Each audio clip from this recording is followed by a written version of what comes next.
29 জানুয়ারি 2010 থেকে 2 জুলাই 2025 ঢাকা জাতীয় স্টেডিয়াম থেকে মিয়ানমারের থুন্না স্টেডিয়াম। দুটি তারিখ আর দুটি ভেন্যু জড়িয়ে থাকছে বাংলাদেশ নারী ফুটবল ইতিহাসের সঙ্গে। 29 জানুয়ারি 2010 সালে আন্তর্জাতিক ফুটবলে অভিষেক হয়েছিল বাংলাদেশের। 2 জুলাই 2025 তারিখে বাংলাদেশ এশিয়ার ফুটবলের শীর্ষ আসর এশিয়ান কাপে খেলার যোগ্যতা অর্জন করেছে। মাত্র 15 বছরে বাংলাদেশ নারী ফুটবল দল দক্ষিণ এশিয়ার গণ্ডি টপকে দাপিয়ে বেড়াচ্ছে এশিয়া অঞ্চল।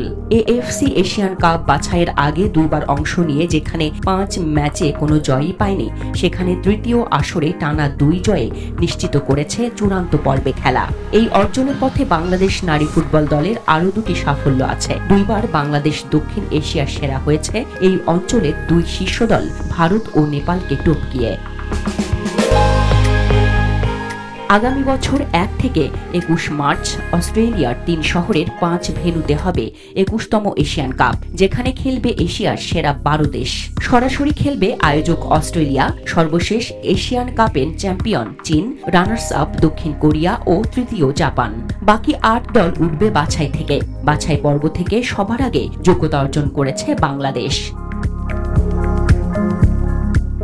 সি গ্রুপ থেকে চূড়ান্ত পর্বে ওঠার ফেভারিট ছিল স্বাগতিক মিয়ানমার। বুধবার সেই মিয়ানমারকে 2-1 গোলে হারিয়ে বাংলাদেশ ছিনিয়ে নিয়েছে চূড়ান্ত পর্বের চাবি। শক্তিতে 73 ধাপ এগিয়ে থাকা মিয়ানমারের বিরুদ্ধে জিতে এই ইতিহাস গড়েছে বাংলাদেশ।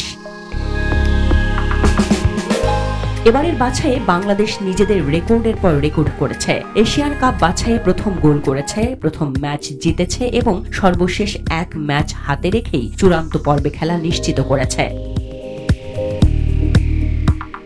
বাংলাদেশ পুরুষ ফুটবল দল একবারই এশিয়ান কাপে খেলেছে। 1980 সালে কুয়েতে খেলার পর আর কখনো শীর্ষ আসরে যেতে পারেনি। ছেলেদের এশিয়ান কাপের বাছাইও চলছে, তবে প্রথম 2 ম্যাচের একটিতে ড্র আর একটিতে হেরে চূড়ান্ত পর্বে ওঠার সম্ভাবনা নেই বললেই চলে। ছেলেরা যখন হাবুডুবু খাচ্ছে এশিয়ান কাপ বাছাইয়ে, মেয়েরা তখন স্বপ্ন বাস্তবায়নের মাধ্যমে বিজয় উদযাপন করছে।